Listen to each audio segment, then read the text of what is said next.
नमस्कार, बिजनौर तक में आपका स्वागत है। जनपद बिजनौर की रियासत सहारनपुर की जहां पर होली एक नए अंदाज में सदियों से परंपरागत तरीके से मनाई जाती है। जी हां, रियासत सहारनपुर में परंपरागत रूप से मनाने के बाद अखाड़ा खेला जाता है। इसका आयोजन हर वर्ष किया जाता है। हर वर्ष की तरह आसपास के लोग किले में एकत्र हो जाते हैं और रंगों का त्योहार होली हर्षोल्लास के साथ मनाने के बाद अखाड़ा निकालते हैं। आपको बता दें, जनपद बिजनौर के रियासत सहारनपुर में होली का पर्व मनाने के बाद एक अनूठे अंदाज में शाम को अखाड़ा खेला जाता है। किले में परंपरागत तरीके से होली के रंग गुलाल क्षेत्रवासी अखाड़ा खेलकर बड़े हर्षोल्लास के साथ मनाते हैं और नाच गाना भी करते हैं। गाँव के कुछ बुजुर्गों से बात करने पर पता चला कि इसका आयोजन कम से कम 100 वर्ष पूर्व से किया जा रहा है। वहीं रियासत के पूर्व सांसद राजा कुंवर भारतेंदु सिंह ने बताया कि हो सकता है कि इस अखाड़े का आयोजन लगभग 400 वर्षों से किया जा रहा हो। जब यह किला बना था, किले का निर्माण सन 1600 में हुआ था। जब से लेकर आज तक यह परंपरा चली आ रही है।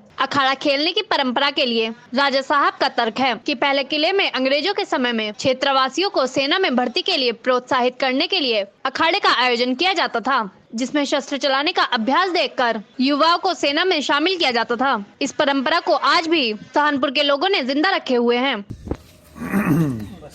अंग्रेजी और मुगल जमाने में दो तरीके थे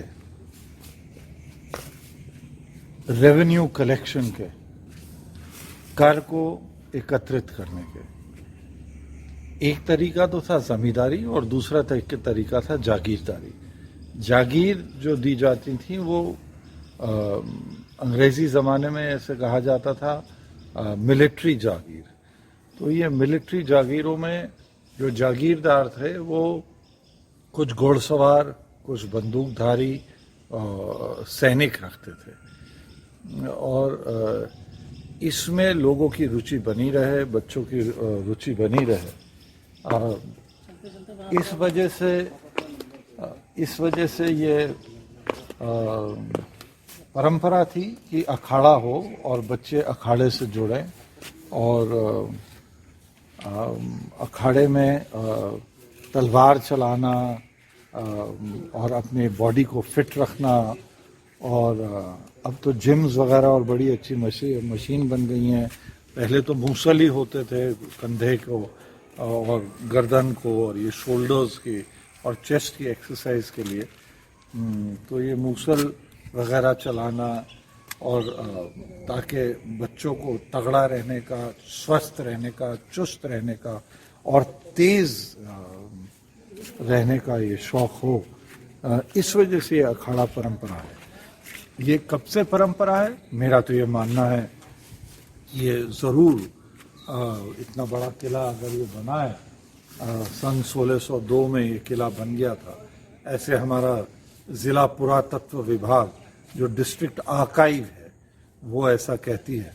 तो मेरा तो मानना है कि जितना पुराना ये किला है, कम से कम उतनी पुरानी तो ये परंपरा अवश्य होगी, तभी तो ये किला बन पाया, ये संभव हो पाया। तो 1602 से ये मेरा परिवार यहाँ पर आकर बस गया था। हम सब का परिवार यहाँ पर आकर बस गया था और तब से ही ये परंपरा चालू है। और मेरे ख्याल ये दीवारें ये 6-6 फुट चौड़ी लखौरी ईंट की दीवारें बताती हैं। चल जी शुरू करो। बचपन से ही देखता चला रहा, जो बड़े बुढ़े थे वो भी इसे देखते रहे और ये कई खलीफा इसमें बदल गए। तो और जो इसी तरीके से चला रहा पहले किले में जाया करते, तो किले में जब ये सब लोग जाते तो ये खले फाड़ के जो चमार थे ये हालत। तो जब इन्होंने ये क्यों मेरे अंदाजे से तो हो गई थी इसे, क्यों कि जब तक ये घर बाहर भी ना आ गया, जब से आपकी उम्र कितनी है? मेरी 80-90 का लगभग तो होगी। आपसे किसने बताया ये अखाड़ा कब से चल रहा है? तो मैं देखता था जब वे भैया हमारे साथ थे और सब काम होता, जब तुम्हारे बड़े बुढ़े थे वे भी हमने देखे सब और सब साथ में होते, तो फिर बताने वाली बात है। आपके पिताजी भी आपसे बताते होंगे? हाँ, वीरेंद्र सिंह नाम है मेरा। इधर देखते। मेरे पिताजी का नाम मुकुंद सिंह था अखाड़े के खलीफा थे और उनके गुजरने के बाद मुझे खलीफा बनाया गया था, लेकिन अस्वस्थ होने के कारण अब मैं कोई सहयोग नहीं दे पाता। अन्य खलीफा हैं